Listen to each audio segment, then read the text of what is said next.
రాజుల కాలం నాటి కోటలు వద్దనుకుంది. ప్రకృతి అందాలకు నెలవైన ప్రాంతాలను తిరస్కరించింది. అందాల ప్యాలెస్లు, అత్యద్భుతమైన కన్వెన్షన్ హాళ్లను నిరాకరించింది. వృత్తి చేసే వేదికే తన పెళ్లి మండపం కావాలని భావించింది. సంస్కృతికి, వారసత్వానికి ప్రతీకైన ప్రాంతంలో మూడు ముళ్ళు వేయించుకోబోతోంది. ఆమె మరెవరో కాదు, సిఆర్పీఎఫ్ అధికారిని పూనం గుప్తా. ధైర్య సాహసాలు కలిగిన ఈ డైనమిక్ అధికారి పెళ్లి రాష్ట్రపతి భవన్లో జరగనుంది.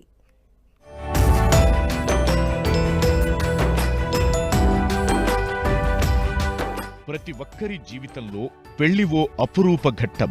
అందుకే ఈ అందమైన వేడుకను అద్భుతంగా, ఘనంగా జరుపుకోవాలనుకుంటారు.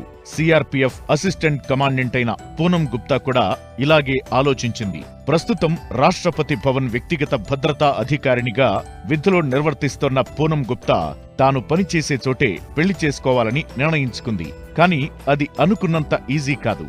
రాష్ట్రపతి భవన్లో వివాహమంటే రాష్ట్రపతి అనుమతి కావాలి. అయితే పూనం చూపిన నిబద్ధత, అంకిత భావం రాష్ట్రపతి ద్రౌపది ముర్ము అంగీకారం తెలిపేలా చేశాయి. పూనం కోరిక మేరకు రాష్ట్రపతి భవన్లో పెళ్లి చేసుకునేందుకు ద్రౌపది ముర్ము అనుమతిచ్చారు.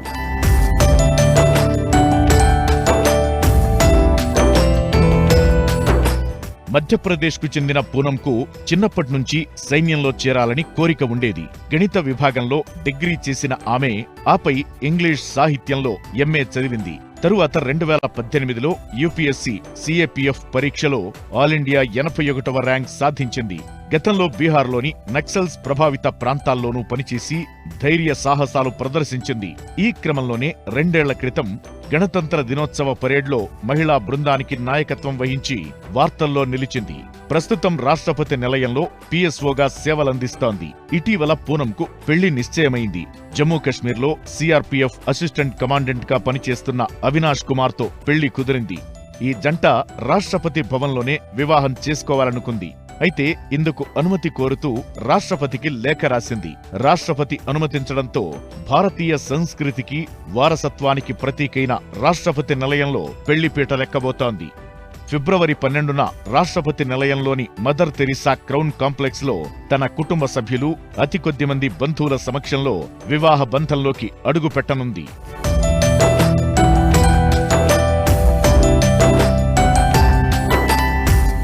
రాష్ట్రపతి భవన్లో ఇప్పటి వరకు ఏ వివాహం జరగలేదు. దీంతో తొలిసారిగా రాష్ట్రపతి భవన్లో పెళ్లి చేసుకుంటున్న జంటగా పూనం, అవినాష్ జంట పేరు చిరస్థాయిగా నిలిచిపోనుంది.